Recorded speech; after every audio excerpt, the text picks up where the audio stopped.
So, very good evening to each one of you. We all have been waiting to explore the careers in liberal arts and sciences today. And I thank all of you to finding out time today and attending this session. I, Saloni Nema, Growth Executive Top Rankers, welcome each one of you. And also today we have our speaker, Mr. Sri Charan Akula, sir. I welcome you, sir. Hello, good evening. Good evening, sir. So, Mr. Akula is currently serving as a part of the Office of Outreach at Ashoka University, leading the careers in liberal arts and sciences. Mr. Akula is an engineer by book and marketer by choice. He holds a master's degree from the Northern Illinois University of Chicago with an experience of 8+ years in the field of education. Sir has also got a hang of manufacturing tech and media. So I can see students have joined us and many students are still joining us. And students, I just want to tell you that you can ask your questions. You can just load your questions in the chat box and sir will going to answer them by the end of the session. And talking about Ashoka University, which is one of the amongst esteemed university in India, especially if I talk about liberal arts, sciences, and critical thinking. So we are going to talk a lot many things around these topics today. We are going to talk about the what all are the courses that are available in liberal arts and what is the eligibility criteria, what is the structure of the program, and each and everything. So my very first question to you, sir, would be that what exactly is liberal arts? Yeah, I think that's probably the best way to start because liberal arts as a curriculum is a relatively new concept, at least in India. Uh, Originally, historically, it actually dates back to ancient Greece and even the times of Nalanda and Takshashila, where the concept of liberal arts existed. But in a quick few pointers, if I had to tell what liberal arts or liberal education is that first and foremost, there's a freedom to choose what you want to study. Most of the liberal education universities uh, allow you that space in the first year, which is an exploration year with various foundation courses where you're nudged in different directions by being exposed to all kinds of subjects, wherein you reach a point in time at the end of first year where you're making an informed choice of what is it that you want to study and why, right? Second, it's not just arts, it's a combination of arts, humanities, physical, natural sciences, all of them put together. It's both interdisciplinary and multidisciplinary in nature. That is, you can choose a major specialization and you can choose a minor specialization. For instance, you can do a computer science major with entrepreneurship minor, or mathematics major with a physics minor, or a media studies, English and media studies major with creative writing minor, or whatever the hundreds of combinations a university has to offer, right? Beyond that, there's a wide range of options available for students to choose from, right? I cannot tell you that you have a freedom to choose what you want to study without giving you enough options. So there's a huge range, breadth of options for you to explore. And once you choose what your specific specializations are, that's when you deep dive into it. And fifth point being that in the core, liberal arts or liberal education aims at honing life skills. In typically in the Indian education system, we've been told that life skills come to us naturally. If they do, then you're better than the average, or else you just survive on the technical skills. But life skills like leadership skills, ability to work in a team, problem solving, critical thinking, communication skills, both written and verbal, social awareness, all of these things are transferable skills. All of us would change industries irrespective because the nature of jobs can change. But there are some deliverables or in terms of life skills that don't. And liberal education in its core aims at honing that through a curriculum and through also the way of learning, right? So there's a lot of it. But yeah, that's probably a good starting point. First of all, you can do specializations, you can major and minor, you can always if we say you can call it a buffet, or sometimes you can call it an a la carte, because then you're choosing and picking and choosing what you want, and depending on your interest areas, and then you kind of explore what careers can come forth. So yeah, that's a little bit. Usually we talk about a lot to actually even start giving some gyan about what liberal arts or liberal education is, but I think that's a starting point. Yeah. Yes, sir. And if I talk about the what is the scope in these careers? The scope is irrespective of whichever specialization, right? Like, for instance, let's say I'm doing English and media studies, right? And eventually my aim is to get into journalism. Let's say I want to get into journalism. Now, if I become a journalist, what do I want to write about? Do I want to write about economics of the country, politics of the country, society, film, sports, fashion? What do I want to write? Right? So journalism doesn't work singularly, where you just learn writing skills, right? So let's say you pick up economics as your interest. Can you just read economics without understanding political science or societal aspects related to economics? Because why an economic policy could work in a certain part of the country may not work somewhere else. So the point being, you the scope is as much as there is around you for all the jobs that are there relevant. Liberal arts puts its positioning as a place where you are more prepared for the same job, right? For instance, you go to a company like Google hires a computer science student at Ashoka. So do they hire an engineer. But what does a liberal arts student at Ashoka computer science specialization, what does he or she bring onto the table? Are other skills apart from, of course, very strong technical skills, the life skills that I was talking about. So the careers range from consulting firms. The scope is as far as wide as it can get. For instance, we have a student who's doing computer science with entrepreneurship and is at Google doing product and project management. We have a student who's doing computer science with visual arts who wants to get into UI UX designing, right? We have a student who is doing computer science with mathematics who wants to get into pure coding, and they are doing that. So depending on what your course combinations are, you aim for those relevant jobs wherein you bring in, or we believe that you bring in, more relevant and new age skills to the game. Yeah.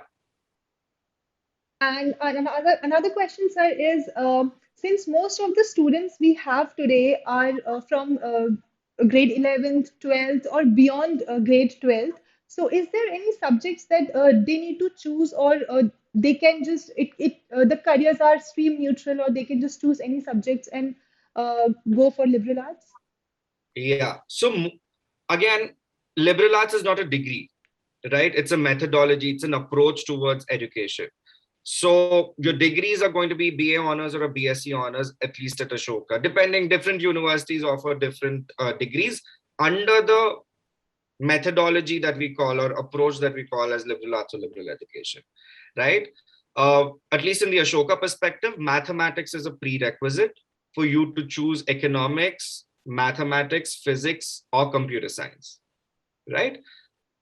For the rest, all the options are pretty much open.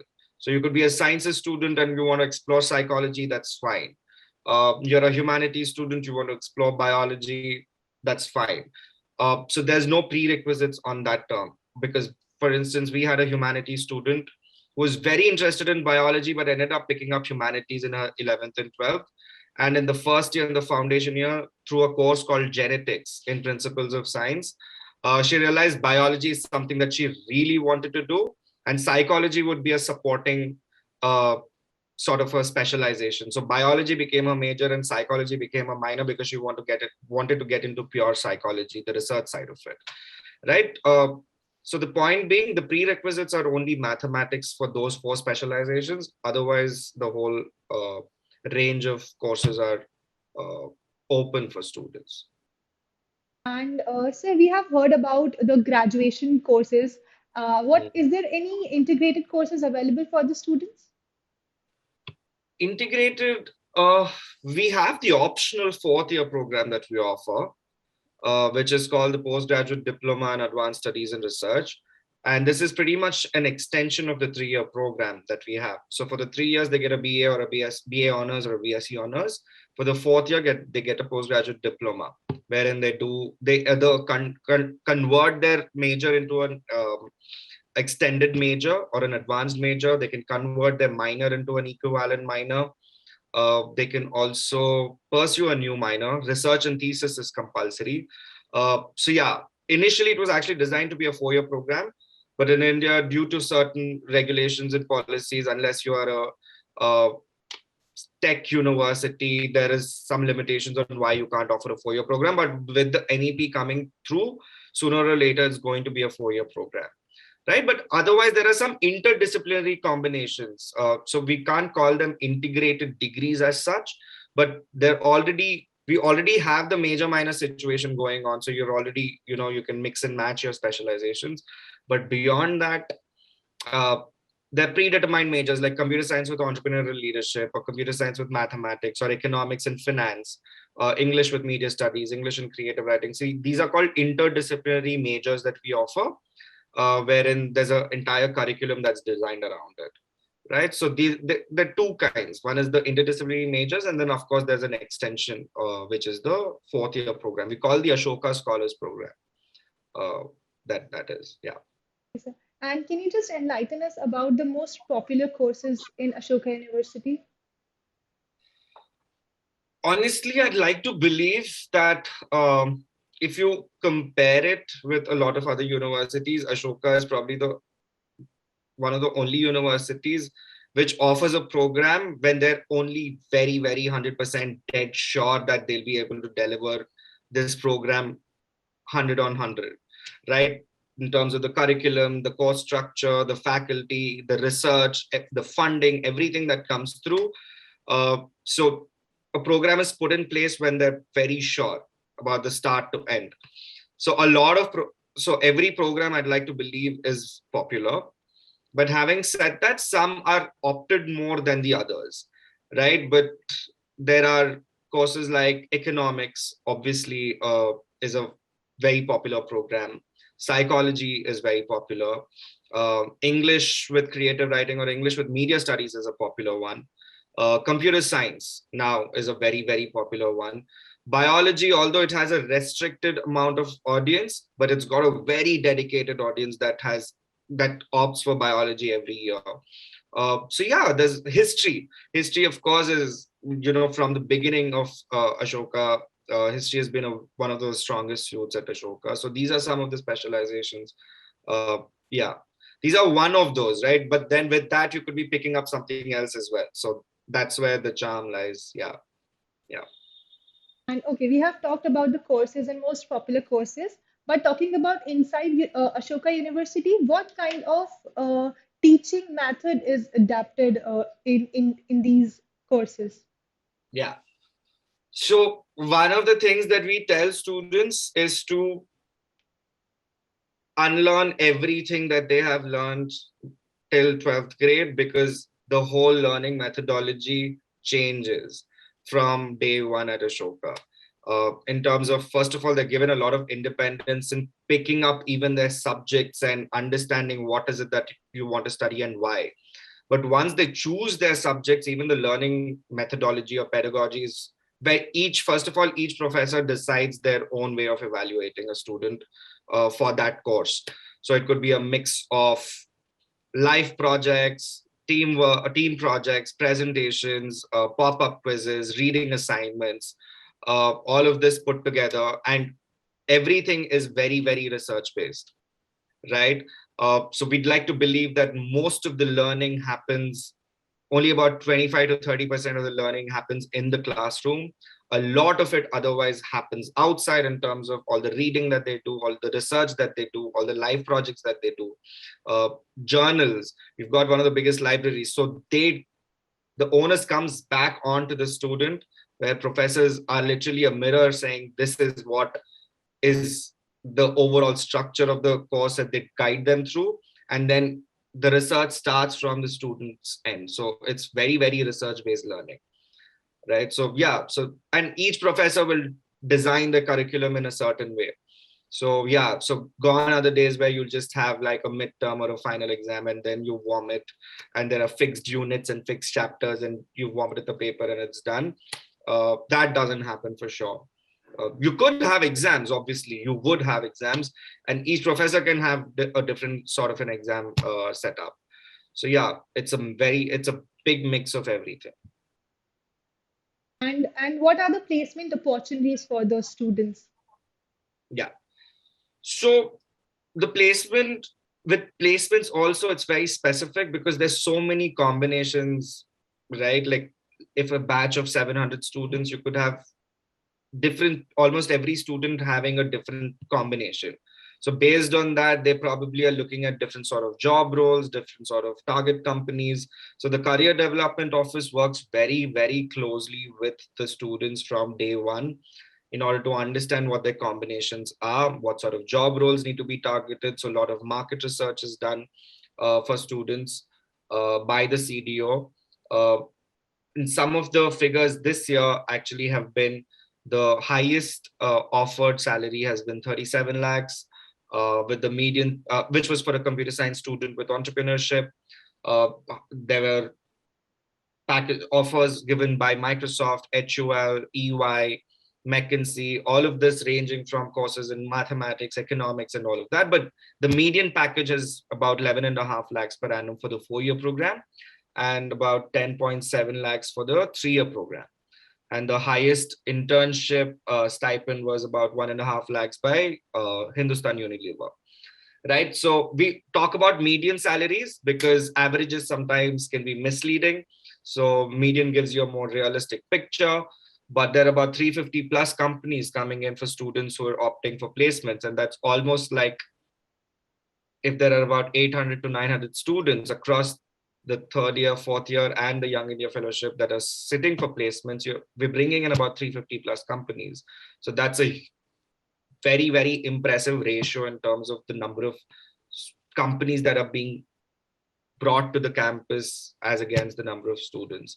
But for other things, you can definitely check out the placement report that's available on the website. We have talked about the placements, and talking about placements, the next thing students wants to know is the fee structure. So what is the Yeah. fee structure in Ashoka University? So it's priced at 10.3 lakh per annum.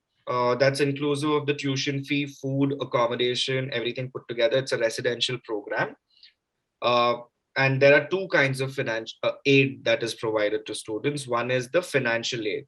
Once you finish the admission process, if at all you have a confirmed offer from our end, then every student is shared a financial aid form. And this year, out of 690 students, about 700 students that were taken in the previous year, uh, about 49% of the students were on some form of financial aid, and about 20% of the students were on 100% financial aid. Right. So for financial aid, we look at their family income, the pay slips of salaried members in their family, and a bunch of other documents. So there's a separate team for financial aid that evaluates all of that. And depending on that, they get anything between 20% to 100%. There's a lot of funding that is coming also for financial aid companies like GE and Genpact that are funding us for promoting financial aid specifically because we know it can be a highly ticketed program, and we never want to lose out on a student who has gotten to Ashoka by their merit, and money shouldn't be a deterring factor. Right. So there's that financial aid in place. Apart from that, there is a merit cum means scholarship for sciences, students who are picking up computer science, mathematics, physics, chemistry, or bio. If they get a confirmed offer, they can apply for financial aid separately. But if they want to apply for merit based on their JEE scores or NEET scores, any exceptional achievements in the field of sciences, it could be through research work or whatever it is, and the grades in their 12th grade. That also is used as a barometer to kind of give them a scholarship. So yeah, so I've covered, I think, about the fees as well as the scholarship. So because they kind of go in hand in hand. Yeah. And so, can you tell us about the Ashoka Aptitude Assessment? Yes. So the admission process first step is an online application, right? We look at the 10th, 11th, and 12th grade predicted scores. We look at their extracurriculars or non-academic engagements. Any academic achievements, if they have, they can mention those as well. We look at a letter of recommendation, as well as there are 2 personal essays in the application form. So once they submit all of this, then every student, for their application to be valid, they'll have to give the Ashoka Aptitude Assessment. Now, the assessment is of 2 parts. One is the aptitude test and one is the on-the-spot essay, right?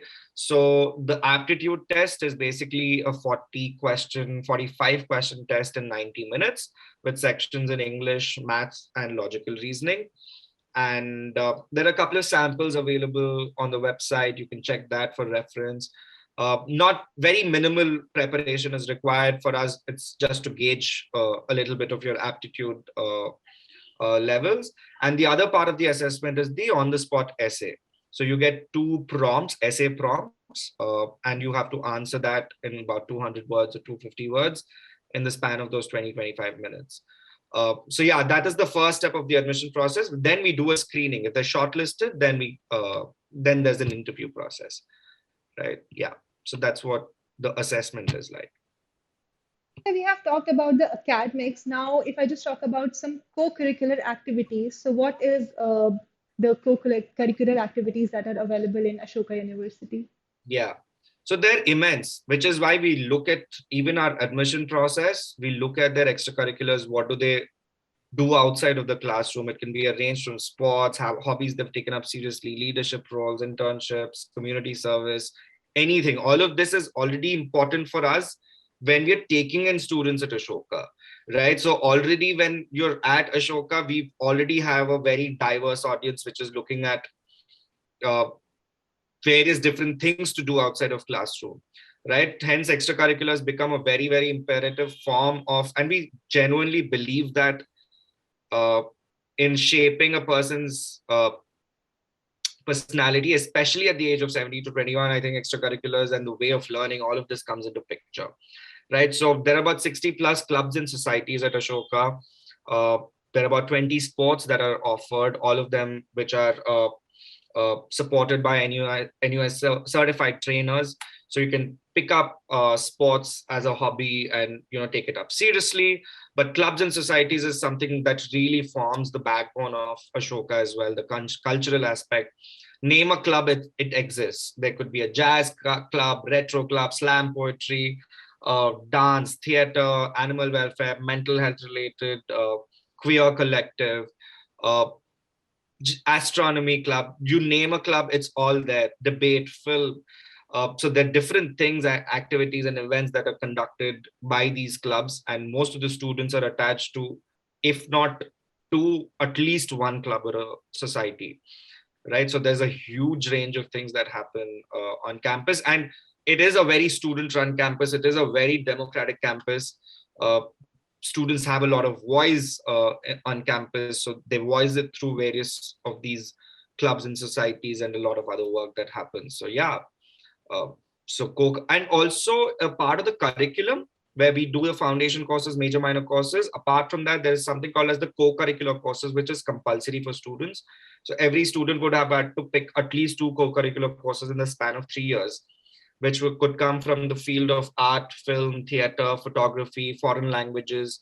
So, and these are not just art or film or something like that. You could have a course in sound design, or how to write a screenplay, or studying body movement, or learning about the history of something, or photography.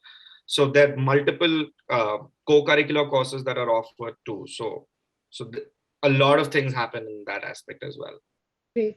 I think that's really great. And as sir, it is a residential course, and lot many activities are there in the Ashoka University. So how does a day of a student looks like there? Like what they do in the morning, in the evening? If Yeah. you could just tell Yeah. us that. Yeah. I think because it's a residential program, I think the university itself is like a world in itself, Right. right? You are sleeping there, you're studying there, you're eating there, you're quarreling there, you're doing your events there, you are having fun there, and your library work, you're studying, and it's also a 24-hour open library, if I'm not wrong. So first of all, it's a lot of work. Like I said, it's not just one class and you get done. For you to be in that class, you should have done a reading assignment to be there. Once your class is done, there's an assignment that is there for you to work on. But also you'll find almost every student is pursuing something that is of their choice, or that is of their interest, right? So most of them would be engaged. Even if they're studying, you will not see them probably as worn out. Of course, you have some days where you're really worn out and you have everything on your head. But yeah, typically you have classes on your weekdays, right? And a lot of work happens in the libraries. But apart from that, like I said, there's so many other co-curricular activities. You have to like finish your work and then attend another team meeting for some other project, for some other course that you're doing, and then you come back for your club society work. So sometimes it can be a little overwhelming because suddenly your world is changing and you pick up a little more than you can, and then you realize that maybe I need to step down on one thing, or you learn how to kind of because also it's probably most first time these students are living on their own, right? And there's nobody like controlling their timetables and stuff like that. So yeah, but a lot of food places and the cafes to kind of explore. So it's like a mini world in itself. So So yeah. do they have their proper schedule, like from 8 to 12 p.m. they'll do that, and from 12 to 4 they'll do that? They So do it have a depends schedule. on, yeah, it depends on what their specializations are, what courses that they've picked. Because if you notice, it's not like one degree and one specialization and a fixed timetable, right? Because you could have been picking up economics and psychology as a combination. Mine could be economics and mathematics, right? So our common courses for economics we could meet at the same time, but whereas psychology's class could be on some other day and mathematics could be on some other day. So you're all like constantly sitting with different people, and yeah, but usually the classes are between 9 and 5. You don't expect classes to be earlier or later than that, right? And there's a lot of guest lectures and faculty, so that can happen on weekends. But yeah, usually between 9 and 5 you don't see classes go beyond that, but there's a lot of other work that happens around. And if we just have to summarize for our students that why one should choose Ashoka University, of course, we have talked a lot about things about academics, about co-curricular activities, but we just have to summarize for our students who are joining just now to us that why one should choose the university, Ashoka Yeah, University. first and foremost is, like you said, I've mentioned everything that is the USP of the program. But although there are a lot of liberal education universities that offer this format, it's also important for you to have deliverable outcomes, right? Being a young university, the kind of placements that we are offering, the kind of placements that we are able to aid in that process, everything else, right? What an Ashoka student brings to the table, uh, apart from just your technical skills, is what forms the USP of the student. But apart from that, the quality of the faculty, the minimum benchmarking of a person to be a faculty at Ashoka is that they need to hold a PhD degree. And not only do they hold a PhD degree, but they have to be conducting research. So for all the research-based learning, the flexibility in courses, the quality of the faculty, the fact that the CDO works with you in multiple different ways. Our international collaborations in 10 years in include universities like Harvard, Stanford, Cambridge, Yale, Berkeley, UPenn, Michigan Ann Arbor, University of British Columbia, uh, HEC Paris, Duke, Trinity College Dublin, King's College London, NUS in Singapore, Wellington University. These are all top universities, irrespective of whichever specializations in the world, right? And we have official tie-ups with them, and that talks about the quality that we are bringing. And that's why these universities also want to be attached for student exchanges, faculty exchanges, research exchanges. So there's a lot of learning that is happening that way. The kind of diversity that's there on campus, although we are a highly ticketed program, we have students. This year we had 6% of students come from a family income of less than 2 lakhs, right? So there's a huge socio-economic diversity, geographical diversity, the gender diversity, uh, there's a lot of high quality students and faculty. And so when all of these things happen in a space where students are enjoying what they do, we think that that's where the magic happens. So I think it's that, and what Ashoka alumni are doing, and what Ashoka students are currently doing, that's a little bit of a reflection of why Ashoka, right? So yeah, and always leave that onus onto the students also, because at the end of the day, you do not want to, of course I represent a university, of course I'm going to say great things, but the onus also needs to come back, do that research, see what you're driven by, find out, do that research in terms of what faculties are there in on campus, what sort of research are they doing, what sort of jobs are students getting. When you start doing all of that, I think then the process becomes, then you start getting drawn towards it. Yeah. And sir, what kind of skill set is expected in a student by the end of the course? All of this, like I just said, what an Ashoka student brings onto the table is a lot more, right? We have students who studying political science with economics. Economics is not even their major, but they've been hired in consulting, top consulting firms like Deloitte, EY, McKinsey, with some really brilliant packages. Uh, just like probably a DU student would, right? If at all a DU student with economics or an Ashoka student with economics are put in the same, again, this is not to look down on anything that's happening, because I think they're pretty awesome too.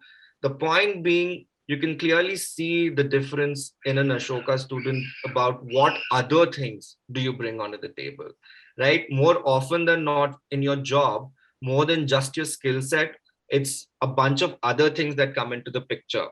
Your problem solving skills, your time management, your communication skills, how do you manage a team, how do you work in a team, are you able to critically think of the problem and see if you can give it a solution, and things like that. Like what you bring onto the table is a lot more, which happens through the foundation years, foundation courses, where they're figuring it out by themselves. They're given a lot of there's no hand holding, but there's a lot of guidance that happens through mentors and faculty.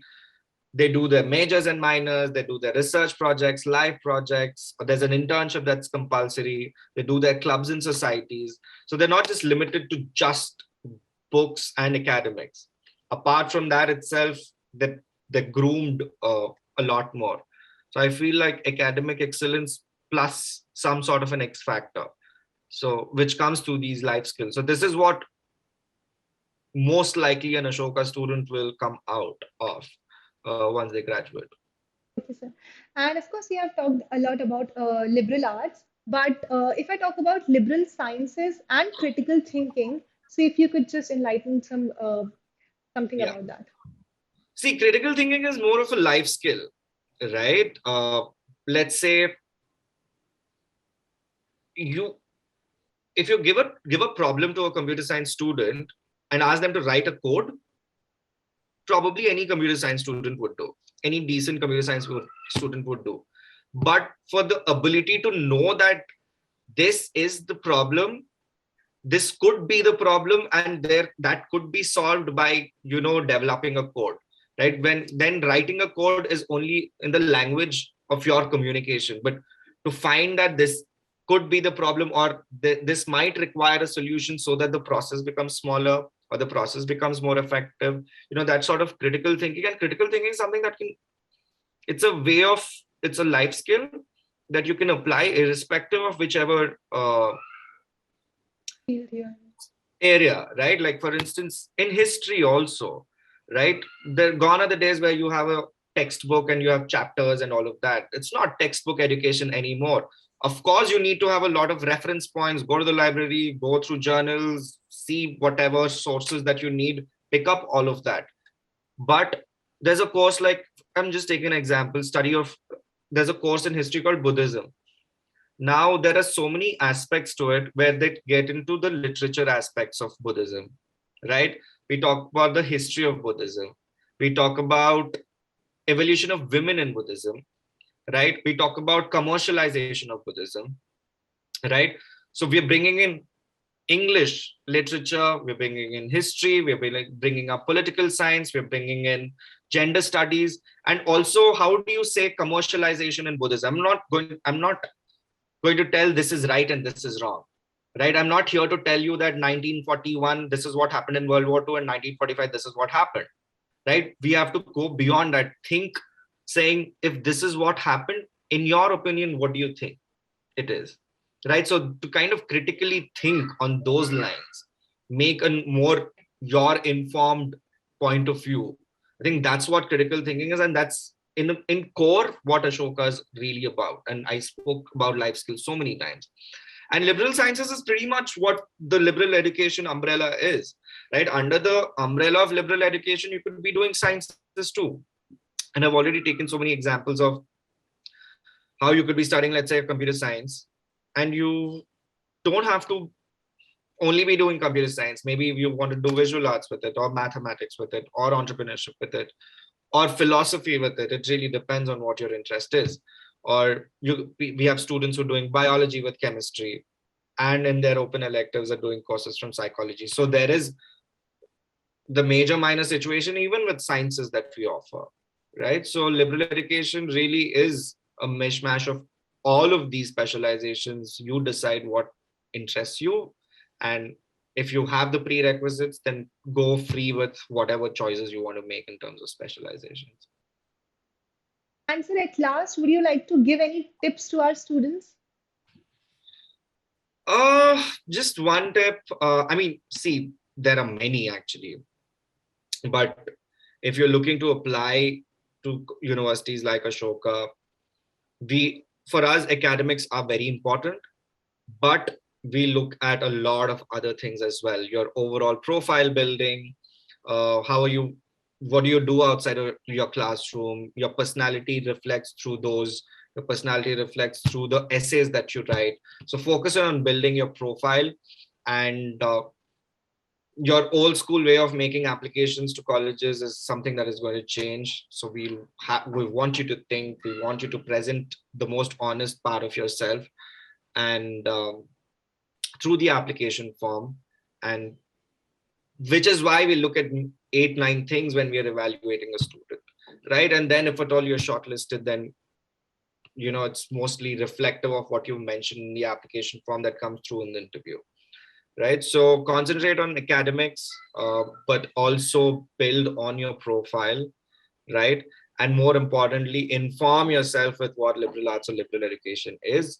And do not, I mean, if you have questions, you have doubts, please reach out to people like us who can inform you. In that, if you're apprehensive, please do that research on yourself, and don't get demotivated if at all it's out of your paying capacities, because at least at Ashoka we offer very good financial aid and scholarships as well. So yeah. So I think we have talked about the insights of Ashoka University. We have talked what liberal arts is, what is liberal science is, what is critical thinking, and each and everything that we could cover in just 45 minutes. So I think thank you so much, sir. You have really answered everything in detailed and in a manner where students get it. So thank you so much. Thank you so much. Yeah, have a good day, have a great weekend. Thank you, sir.